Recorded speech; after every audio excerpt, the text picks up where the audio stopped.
Eu me chamo Carol, eu sou da Igreja Presbiteriana Mãe de Sião, lá no Grande Colorado, lá, para as bandas de lá.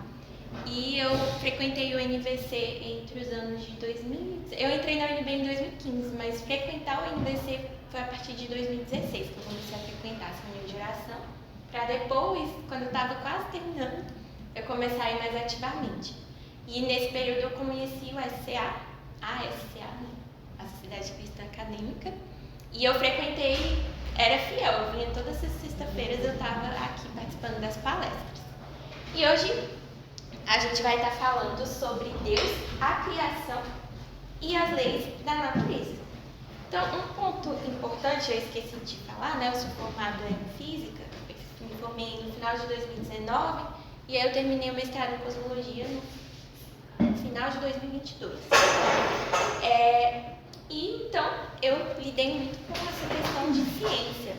E a gente sabe que hoje as pessoas elas colocam muito essa questão fé versus razão, fé versus ciência. Colocam ambas as coisas como se elas fossem inimigas e como se você não pudesse conciliar elas duas.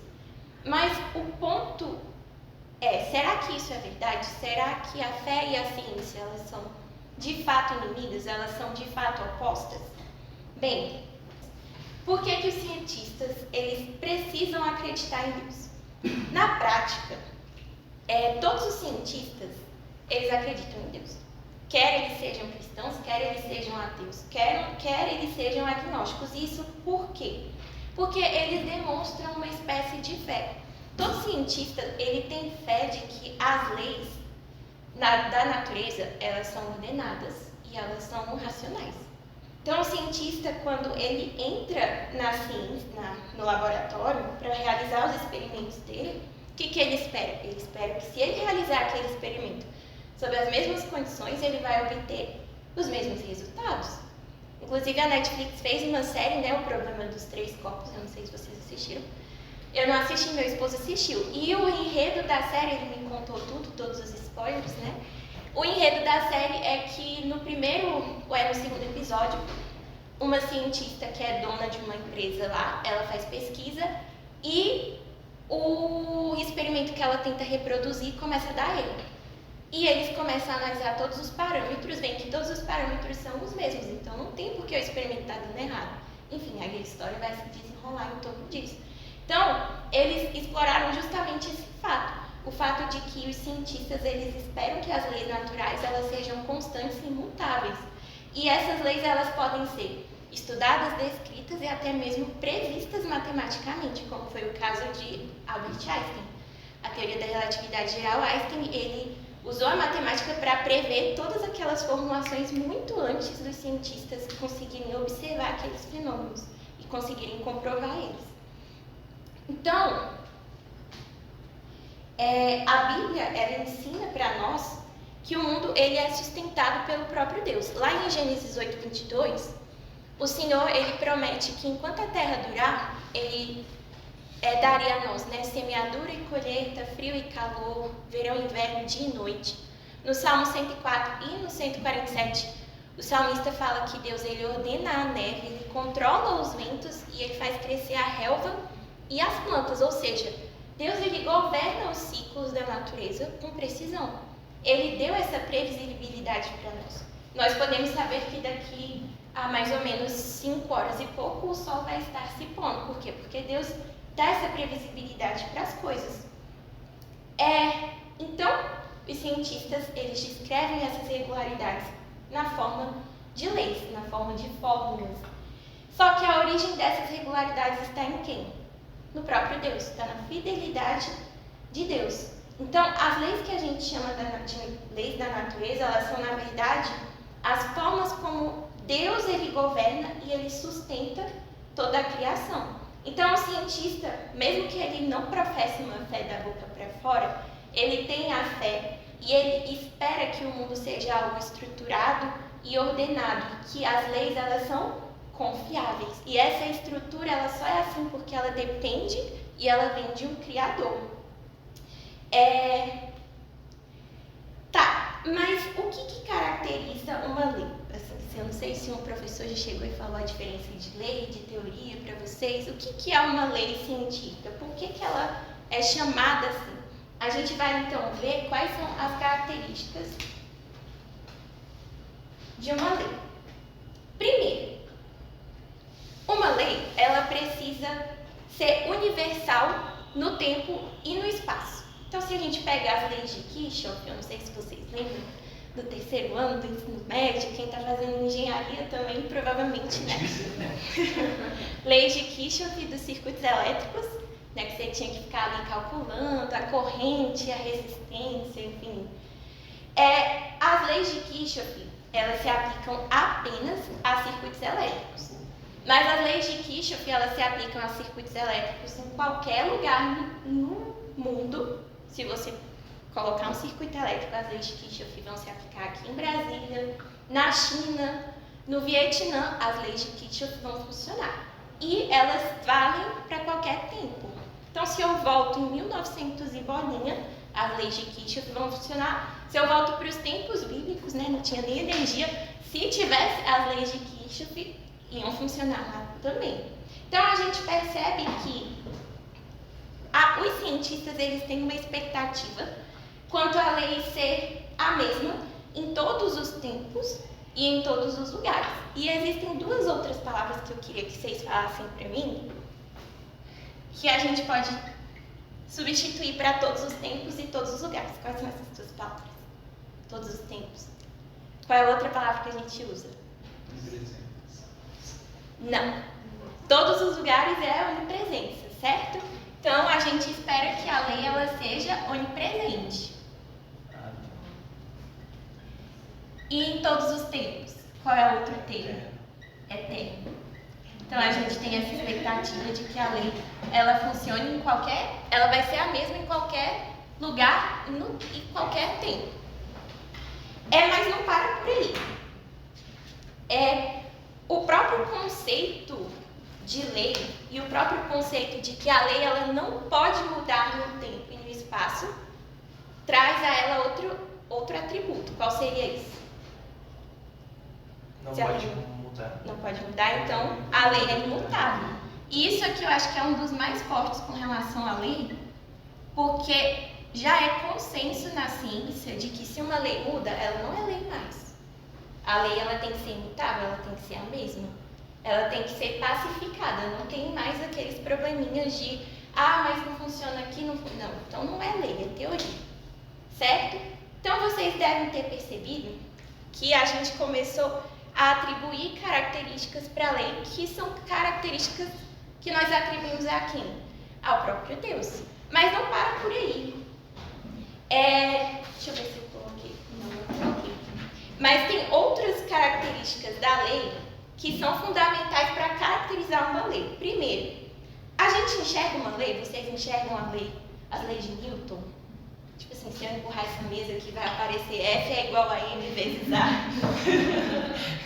Não, a gente não enxerga uma lei. Então, uma lei, ela é imaterial e invisível.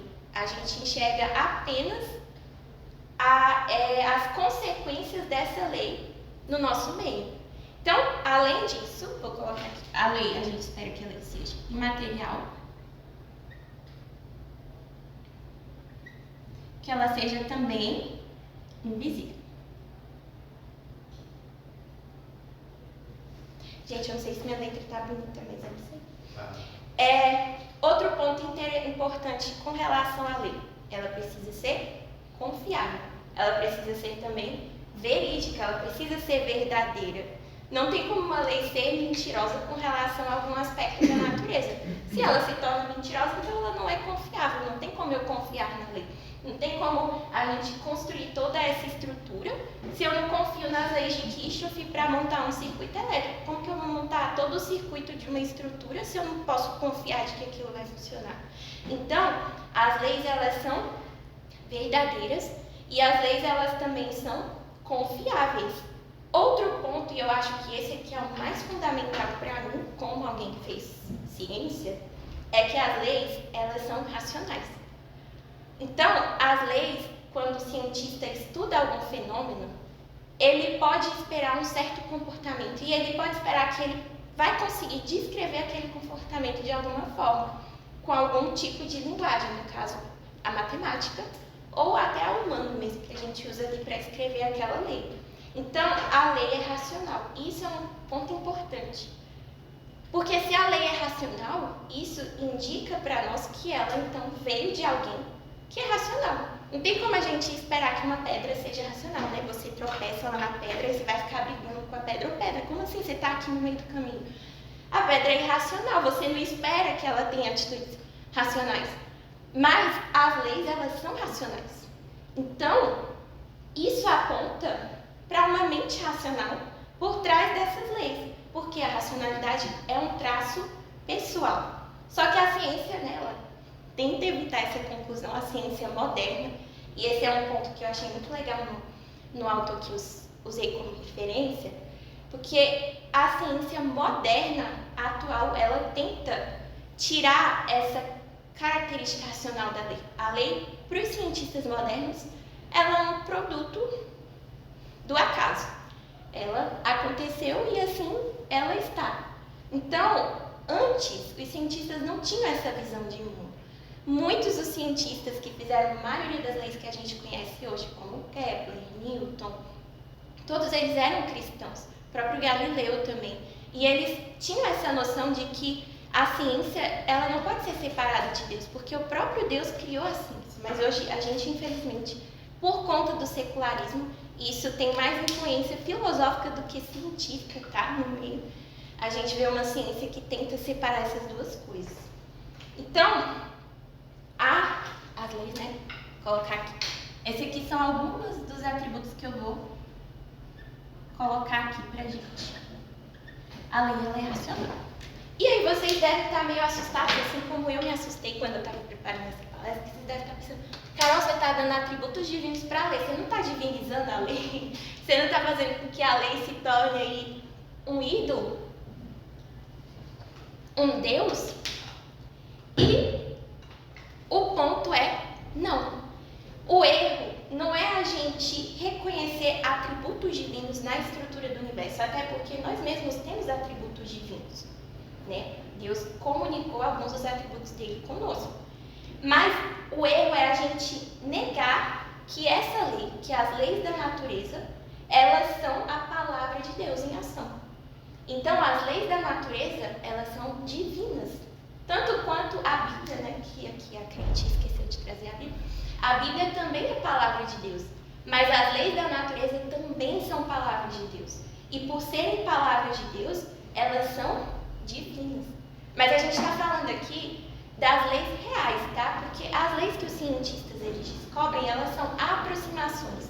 Elas não são exatamente aquilo que Deus proclamou, que estrutura e governa o mundo. A gente não consegue ainda. A nossa ciência comete erros e falhas, porque nós somos falhos.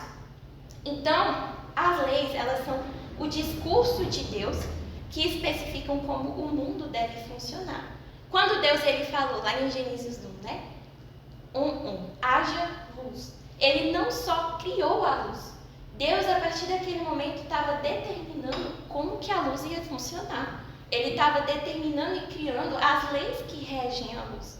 Então, Deus ele é o legislador que cria essas leis. Um erro que a gente tem, né, é de associar que as leis elas fazem parte da ordem criada. Mas uma coisa é você descrever a borboleta, outra coisa é você ser a borboleta. O discurso sobre a borboleta não é a borboleta em si. As leis que estruturam o universo, elas não são a criação em si. Elas estavam lá e o universo funciona porque elas já existiam muito antes do universo existir. Então, Deus governa e sustenta a sua criação por sua palavra poderosa. E o autor de Hebreus ele vai falar isso lá em Hebreus 1:3, que Deus sustenta todas as coisas pela palavra do seu poder. E a gente vê isso também lá em João 1:1. No princípio era a palavra, ou o verbo, e o verbo estava com Deus, e o verbo era Deus, e o verbo se fez carne. Então, o próprio Jesus Cristo É a palavra por meio do qual Deus cria todas as coisas, por meio do qual Deus governa todas as coisas. Então, as leis da natureza, elas são essa expressão do poder de Deus e a forma como Ele ainda preserva, administra e governa esse mundo. Então, quando a gente faz isso, a gente não está confundindo a lei com o próprio Deus, mas a gente está reconhecendo que a lei, ela é divina e que ela é palavra de Deus, que ela vem de Deus. Na verdade, o que os cientistas fazem, aí sim, é divinizar a lei, porque eles colocam a lei acima de todas as coisas, eles não reconhecem que essa lei tem um Criador, e eles acabam idolatrando essa lei da ciência, né? A gente vê muito isso na ciência hoje. Ah, mas isso aí a ciência não explica. Ah, mas isso aí não condiz com as leis da natureza. Então a gente vê que tem uma idolatria por parte do cientista, um apego muito grande com essas leis, porque eles acabaram pessoalizando demais a própria lei, ao invés de se voltar e adorar ao Criador. Então, a pergunta que a gente pode fazer, novamente, é: os cientistas, eles creem em Deus? E aí a gente responde: sim e não. Paulo vai falar lá em Romanos 1, né, o capítulo tão difícil de Romanos, que ele manifestou seus atributos, né, na criação. Mas o que as pessoas fizeram? Ao invés de olhar para a criação e perguntar: nossa, quem será que criou esse passarinho voando?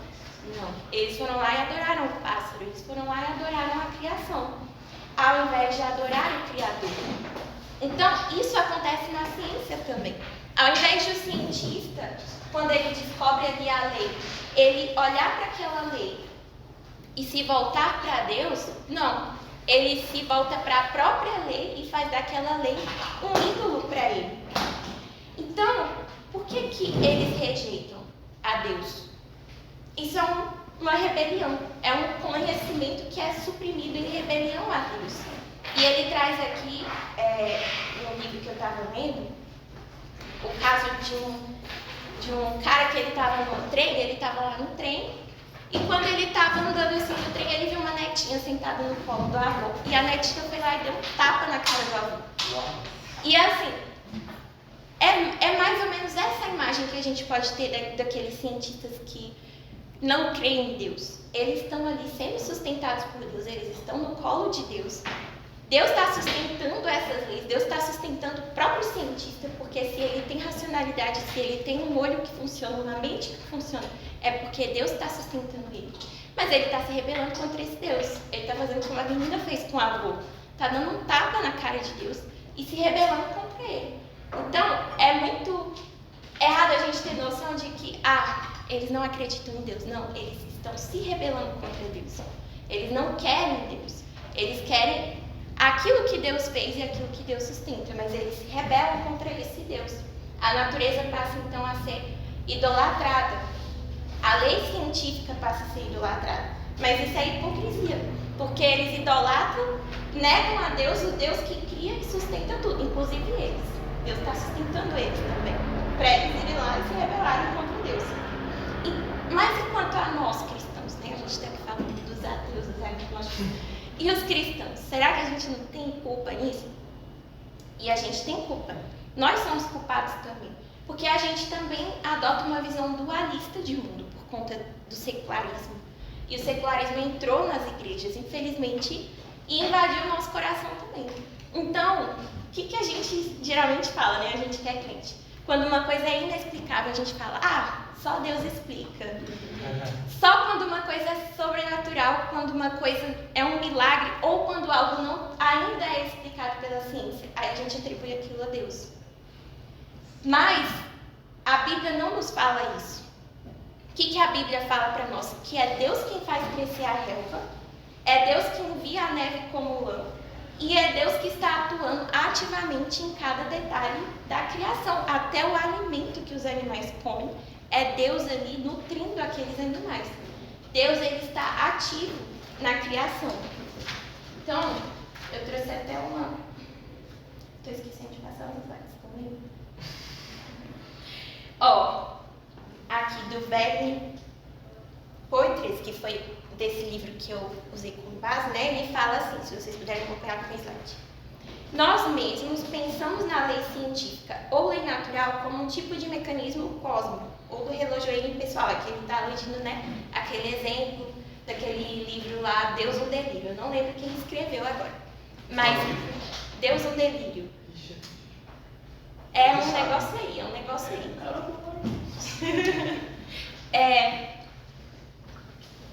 Então, ou de um relojoeiro impessoal que administra o mundo na maior parte do tempo, enquanto Deus está de férias. Deus vem e age raras vezes por meio de milagres, mas isso não é bíblico. Lá no Salmo 104,14 diz que Deus, ele faz crescer. Deus faz crescer. Vou voltar aqui. Deus faz crescer a relva para os animais, dá a neve como lã. Não nos esqueçamos disso. Se nós mesmos recuperássemos uma doutrina robusta do envolvimento de Deus no cuidado diário do mundo em detalhes, nós nos encontraremos em uma posição muito melhor para dialogar com cientistas ateus que dependem do mesmo cuidado. Então, a gente tem que parar de ter essa ideia, não, se a ciência não explica, então só Deus sabe. Não, Deus sabe de tudo, até o que a ciência explica, porque foi Ele que determinou e foi Ele que estabeleceu aquilo ali. Então, como que a gente vai testemunhar? Como que a gente vai chegar para um cientista ateu? A gente vai chegar com ele meramente com argumentos? Não, a gente precisa entender que o problema não é meramente intelectual. Esse problema ele é espiritual, ele é um problema moral. Então, a resposta para nós, diante da ciência, ela não é argumentativa apenas, ela é espiritual. A gente precisa entender que a ciência, ela precisa do Evangelho. A ciência precisa de Cristo. E a ciência precisa enxergar o pecado que há no coração. Cada cientista precisa entender o pecado que existe no coração. E a gente vai oferecer para eles um Evangelho que não só mostra a realidade do nosso coração, da nossa culpa, mas também nos oferece o perdão e a reconciliação por meio de Cristo. Então a gente tem que entender isso. Quando a gente está discutindo com um cientista, a gente precisa entender, um cientista ateu, porque tem muitos cientistas bons cristãos, que ali não é só uma batalha de diálogos intelectuais, né? É uma batalha espiritual. Então a gente precisa estar ali com o nosso coração humilde, não se sentindo superior porque Deus alcançou o nosso coração, mas orando para que Deus também alcance o coração daquela pessoa ali que está dizendo, se rebelando contra Deus, pedindo que Deus alcance o coração dela e traga esse entendimento para ela. Mas qual é então o papel da Bíblia nessa história toda, considerando que a Bíblia também é a palavra de Deus, né? A Bíblia, primeiro, a Bíblia, ela tem um propósito diferente das leis da natureza. Eu quero que vocês abram as Bíblias de vocês, lá em 2 Timóteo 3, 16 e 17.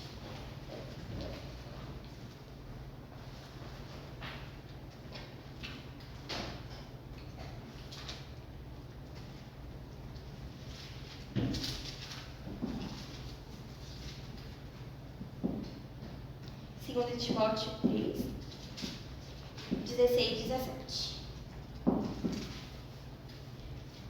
Todo mundo achou? Sim. Alguém pode ler para mim? Toda a Escritura é inspirada por Deus e útil para o ensino, para a repreensão, para a correção e para a instrução na justiça, a fim de que o homem de Deus seja apto e plenamente preparado para toda boa obra. Certinho. Então, a Bíblia ela foi escrita numa linguagem humana. Ela é a palavra de Deus revelada em linguagem humana. Deus ele chegou e conversou com esses diversos autores que a gente tem na palavra e eles escreveram aquilo que Deus falou para eles por meio de linguagem humana. Então a Bíblia é a palavra de Deus e ela tem um propósito primário de quê? Como ela deu ali, o ensino, a repreensão, a correção na justiça. Então a Bíblia ela tem o objetivo primário de nos instruir, nos guiar, repreender, corrigir, a fim de que nós possamos crescer e servir a Deus de modo aceitável. A Bíblia, ela não tem todas as palavras pronunciadas por Deus. O próprio João vai falar isso quando está terminando lá o evangelho dele, né? Se eu fosse escrever aqui tudo que Cristo realizou, não iam haver... Gente, imagina, né? O que Cristo realizou em 3 anos não ia caber nos livros. Imagina o que Deus fez na eternidade. Não ia ter biblioteca no mundo que coubesse todas as palavras de Deus. Mas uma coisa é certa. As palavras de Deus, elas se harmonizam. Então, independentemente se é a palavra que está na Bíblia e a palavra das leis da natureza, elas são palavras harmônicas. O discurso de Deus, ele é santo, ele é justo, ele é puro e ele é bom. Por quê? Porque ele vem de Deus, ele é divino. E Deus é justo, é puro, ele é santo, ele é bom. Mas aí a gente levanta aquela questão, Carol, então por que a ciência, né, que a religião aqui, não vamos pensar nessas coisas como sendo duas coisas opostas, mas por que aquilo que os cientistas parecem dizer está em contraste com aquilo que a palavra diz? Bem, primeiro ponto que a gente precisa ter em mente, a gente precisa confiar em Deus, tá? A gente precisa confiar que Deus sabe mais do que nós, mesmo quando os problemas começam a surgir. Segundo, a gente precisa entender que nós somos falhos, e nós somos finitos, e nós somos pecadores. E essa finitude, ela implica que a gente não vai alcançar de forma totalmente plena os caminhos de Deus, os conhecimentos de Deus. Lá em Romanos, se eu não me engano, Paulo vai falar isso. Quão insondáveis são os teus caminhos, quão inescrutáveis são os teus juízos. Então a gente nunca vai conseguir alcançar plenamente o conhecimento de Deus e da palavra de Deus. A gente precisa ter isso em mente. Mas a gente precisa reconhecer que nós somos finitos. Por quê? Porque a tendência, quando a gente não encontra a resposta, é distorcer a verdade ao nosso favor. Nós temos essa tendência. E isso, gente, vale para os cientistas também, certo? Finitude e pecaminosidade vão atuar tanto na interpretação da Bíblia quanto na interpretação da ciência. A gente observa demais, né, como cristãos, interpretações erradas da Bíblia, interpretações bem absurdas da Bíblia, na verdade, infelizmente. Mas a gente precisa, e essa é uma das dificuldades que eu sinto muito no meio dos cristãos, principalmente a gente agora mais jovem, que está mais inserido no meio acadêmico, eu vejo que a gente tem uma dificuldade muito grande em reconhecer que a nossa interpretação do mundo, ou seja, a interpretação da ciência, também pode estar errada e também pode estar absurda, tanto quanto a gente vê interpretações absurdas da Bíblia por aí. A gente precisa entender que a ciência, ela está sujeita à revisão. No século XIX, os cientistas, eles não sabiam explicar muito bem como que a luz ela se propagava pelo universo. A luz, eu não sei se vocês sabem, a luz ela tem um comportamento dúbio. Ela se comporta como onda e partícula. E as ondas sonoras, elas precisam de um meio para se propagar. Então, no espaço, gente, não dá para ouvir som, né? Os filmes estão todos errados. Quando tem explosão, você não escuta nada lá no espaço. Por quê? Porque não tem como se propagar, é um vácuo, é um vazio. Então, o que os cientistas do século XIX, eles concluíram? Se as ondas sonoras precisam de um meio para se propagar, então, se a luz é onda, ela também precisa de um meio para se propagar. E aí, como eles não sabem qual é esse meio, eles falaram, esse meio a gente vai chamar de éter luminífero, esse meio pelo qual a luz se propaga. E essa ideia, gente, muitos cientistas assim, cabeçudos ali do século XIX, defendiam com unhas e dentes essa ideia. Mas hoje a gente sabe que o éter não existe, Michelson e Morley, isso a gente estuda lá em Física 4. Vocês não estudaram isso na escola. Eles descobriram que não tem esse negócio de éter, eles fizeram, a luz ela se propaga no vácuo mesmo, justamente por conta desse comportamento dúbio que ela tem. E aí a gente fica naquela pergunta, gente, os melhores cientistas da época cometeram um erro que a ciência olha para trás e fica, gente, como assim eles acreditaram nesse negócio? E aí a gente não quer olhar para a ciência hoje e pensar, poxa, será que a ciência também hoje não pode estar cometendo erros tão grotescos? Porque os homens que cometeram esses erros grotescos lá são humanos tanto quanto nós somos, certo? Então, quando a gente vê discrepâncias aparentes entre a Bíblia e a ciência, a gente precisa realmente ter a humildade de reexaminar os pontos. em algum ponto a gente fez uma interpretação errada da palavra de Deus, ou a gente fez a interpretação errada da ciência, ou a gente fez a interpretação errada das duas coisas. E a gente precisa ter humildade de reconhecer isso. Mas é importante, como o autor aqui colocou, ressaltar que a Bíblia ela tem uma supremacia em relação à ciência. Por quê? Porque a gente, eu creio que, amém, irmãos, que todos creem na inerrância e na infalibilidade das Escrituras. Amém? A palavra de Deus, ela é inerrante e ela é infalível. A gente precisa crer nisso. Porque se a gente falar, a Bíblia contém a palavra, a gente começa a relativizar. E aí, o que vai ser verdade ou não? Pode ser a sua verdade ou a minha verdade. Se a Bíblia não é a palavra de Deus totalmente, tanto faz, entendeu? Então, esse peso, a palavra de Deus tem em relação à ciência. E tem outro peso também. A Bíblia, ela foi revelada por Deus por meio de linguagem humana. As leis da natureza, não. Que palavras Deus usa para o derretimento da neve? Que palavras Deus usa para controlar os ventos e para fazer com que a relva cresça? Eu não faço ideia. O ser humano teve que criar artifícios para conseguir trazer as leis da natureza para uma linguagem mais humana, desenvolver a matemática, E aí fica até a pergunta, a matemática foi descoberta ou foi criada? Enfim, outras palestras virão sobre esses temas, Então, a gente precisa usar a palavra de Deus como nosso óculos, como nossa lente. E para a gente fazer ciência, a gente não pode separar a palavra de Deus das leis da natureza.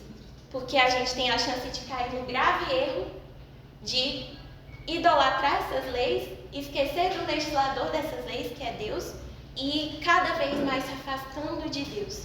Então a gente precisa, quando nós formos fazer pesquisa, quando a gente for estudar, a gente precisa que a palavra de Deus seja o nosso crivo. Porque por mais que a interpretação humana seja falível, a gente precisa confiar que a palavra de Deus, ela é verdadeira e ela vai instruir e guiar a gente na interpretação da ciência. Certo? Mas, Carol, e o que eu acho que são as maiores discrepâncias, E quanto ao que a gente estuda lá em Gênesis, capítulo 1 até o capítulo 6, Tem muitos debates e discussões com relação à criação, com relação ao dilúvio, Torre de Babel, etc. Primeiro, a gente, vamos que todo mundo crente de verdade, a gente acredita que Adão e Eva existiram, amém? Amém. Amém, irmãos, porque senão a gente vai ter sérios problemas se a gente não crer nisso. Se a gente crê que Adão e Eva não existiram, que eles foram mitos, gente, complica demais, porque Paulo vai comparar Cristo com Adão. E Cristo foi histórico, amém, irmãos? Cristo existiu. Se Cristo não existiu, não faria sentido a gente estar aqui falando sobre essas coisas. Se Paulo compara Cristo com Adão, não faria sentido Paulo comparar um ser mitológico com um ser que foi histórico. Não faz sentido nenhum. Então, a gente precisa crer na historicidade de Gênesis. Mas é importante ressaltar que Gênesis, ele é um livro que é fruto daquela época. Para quem o livro de Gênesis foi escrito? Ele foi escrito para o povo do Oriente Médio antigo. Como que era a cultura daquela época? Politeísta, totalmente pagã.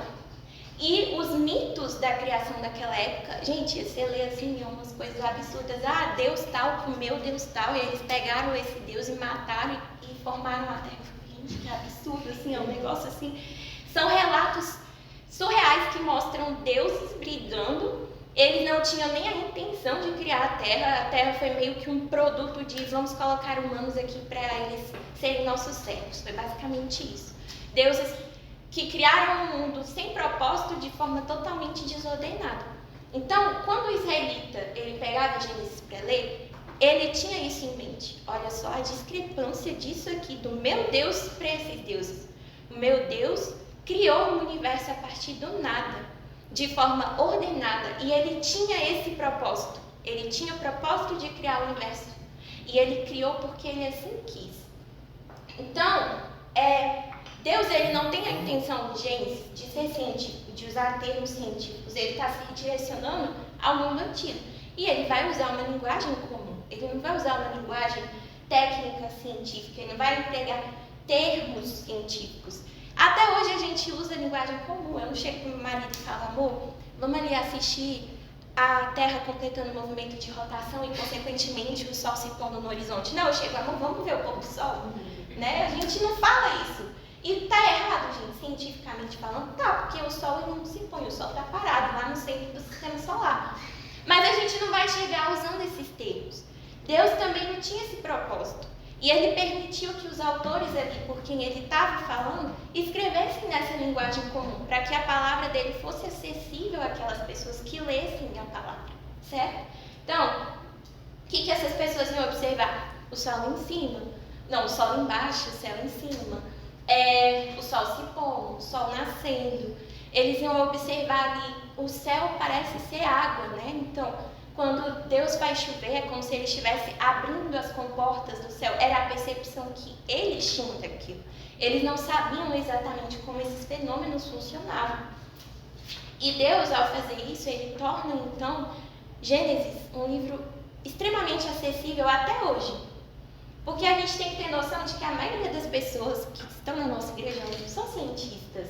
Então, elas precisam dessa linguagem comum, da percepção que elas têm no dia a dia, para elas olharem para o livro de Gênesis e falarem, Deus criou todas as coisas a partir do nada. E Ele é o único Deus que existe e Ele governa todo o universo por meio da sua palavra. Essa é a compreensão que a gente vai ter de Gênesis. Mas aí fica a pergunta, Carol, mas e aí, né, a idade da Terra, né? Gente, vão existir diversas interpretações, não vou me ater a elas, porque eu acredito que o Aquila pontuou elas na semana passada. Então, são 6 dias de 24 horas? Alguns vão dizer que não, alguns vão dizer que tem tempo entre dias, então Deus criou entre um dia e outro. Alguns vão admitir que os dias são, na verdade, eras, se passaram milhões de anos. Existe também a teoria da Terra madura, essa eu não tinha ouvido falar, eu achei muito interessante. Porque se Deus já criou Adão adulto, por que ele não poderia criar o universo já velho? Né? Fica aí a curiosidade, se vocês quiserem pesquisar. Vai existir também a teoria do design inteligente, que não, gente, a teoria do design inteligente a gente acha que é cristã, não necessariamente, tá? Cientistas defendem o design inteligente, mas que houve outro design, né? No caso, os alienígenas, enfim, né? Mas a gente precisa usar o quê? A palavra de Deus como filtro, nesses casos. E avaliar cada uma dessas teorias para ver aquela que condiz mais com a realidade da palavra de Deus. Porque até se você ler ali Gênesis, é um pouco confuso quando Deus fala, por exemplo, haja luz. Aí depois ele já falou, esse foi o primeiro dia, mas como assim se ele nem criou o sol e a lua e já teve dia, entendeu? Fica uma coisa assim, como foram exatamente esses dias? Existem liberdades de interpretação aí, mas a gente precisa ter isso em mente, independentemente da forma como Deus criou o universo. Ele criou o universo, e Ele criou esse universo a partir do nada. E Ele colocou as leis neste universo para Ele poder governar todas as coisas por meio do seu poder. Então, já chegando aqui nos finalmente, né? Mesmo cientistas que não acreditam em Deus, eles dependem de Deus para fazer ciência, porque só Deus pode garantir a ordem e a racionalidade do universo. Se um cientista diz que não crê em Deus, mas faz ciência como se as leis fossem estáveis, previsíveis e racionais, então ele está sendo um hipócrita. Ele está ali negando a racionalidade da lei, negando que existe um ser pessoal que criou essa lei, mas esperando essa racionalidade e essa pessoalidade dessa lei. Então, a gente precisa ter em mente, aqui no meio acadêmico, a ciência ela não é neutra. Não existe neutralidade na ciência. O cientista que está ali fazendo ciência, ele vai ter conceitos morais, filosóficos, e a cosmovisão dele vai sim influenciar na forma como ele faz aquela pesquisa. Toda atividade científica ela pressupõe alguma visão de mundo. No caso, a visão de mundo que aquele cientista está tendo. A gente precisa entender que a ciência ela não é separada de religião, porque nós somos seres religiosos. Então, a partir do momento que o cientista está fazendo ciência, ele de alguma forma está se deixando levar pelas crenças que ele tem. E eu falo isso, gente, porque eu fiz mestrado em cosmologia, né? E cosmologia, o que é a cosmologia? Qual a diferença da cosmologia para a astrofísica? A astrofísica, ela estuda um corpo celeste em específico. Então, o astrônomo, o astrofísico, ele vai sentar, eu vou estudar aqui o Sol. E eles estudam, às vezes, fenômenos ainda mais específicos.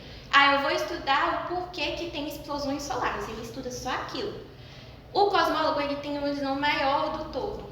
De onde vem o universo, para onde o universo está indo, como que se formam as estruturas do universo.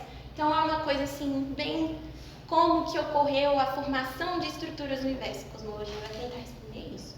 E aí, o que acontece? Eu fiz um curso, durante a pandemia, de introdução à cosmologia, com 2 professores da Universidade de Austrália. E um deles, inclusive, ganhou o prêmio Nobel por ter descoberto por meio de supernovas que o universo está se expandindo aceleradamente. E aí, então, eles são, assim, físicos bem laboratório mesmo, pegam os dados, vão fazer simulação, vão fazer não sei o quê. E chega um momento que a cosmologia ela não consegue explicar o que originou o início de tudo, o Big Bang, né? A teoria do Big Bang.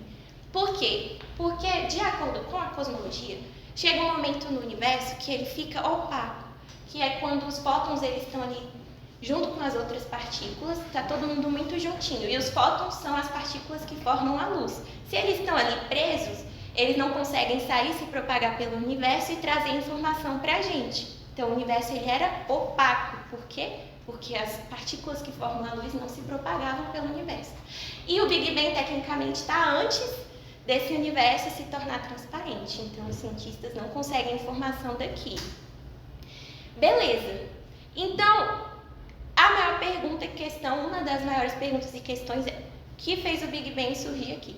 Aí vai entrar os físicos teóricos. Gente, quando você olha um físico teórico falando sobre isso, eles falam tantas coisas que não tem comprovação. Não, o universo sempre existiu, aí o universo colidiu e agora vai formar esse outro universo que deu certo. Não, existem vários universos e aí eles têm várias variáveis e esse aqui foi o único que tinha as variáveis nos tamanhos certinhos para poder funcionar. Muitas teorias. E eu vi os próprios caras, os próprios professores olhando para o físico teórico falando essas coisas. Tá, mas isso não tem comprovação. Não tem como você comprovar isso. Aí ele, não, mas a gente não pode dar o braço a torcer de que foi uma mente pensante que criou. Então você percebe que a discussão aqui, ela não é isso aqui é ciência, isso aqui é religião. Não, eles estão sendo puramente e exclusivamente filosóficos nas deduções deles. Porque eles não querem admitir que há um ser criador. Eles não querem chegar nesse ponto. Então, a gente precisa ter esse filtro. A gente precisa ter a palavra de Deus como o nosso guia. E a gente precisa ter isso em mente. Concluindo, então, como cristãos, nós não precisamos de um Deus de lacunas. Se eu não sei explicar isso, então só Deus sabe. Não, Deus, Ele é o Deus que governa todas as coisas. Ele é o fundamento de tudo. Da nossa existência, da razão, da moralidade e da verdade. As leis científicas são palavra divina. Tanto quanto a Bíblia também é a palavra divina. Nossa mente ela só é confiável porque ela foi criada à imagem desse Deus. Então, buscar a verdade é um ato de adoração. Quando a gente faz ciência, com isso em mente, com o nosso coração cheio de Deus, a gente está adorando ao Criador. Porque, como o nosso Deus, Ele permite que a gente descubra aquilo que Ele não necessariamente revelou por palavras humanas. E aí eu trouxe até a frase aqui do Kepler, né? Não sei se vocês lembram do Johannes Kepler. Ele era um físico alemão.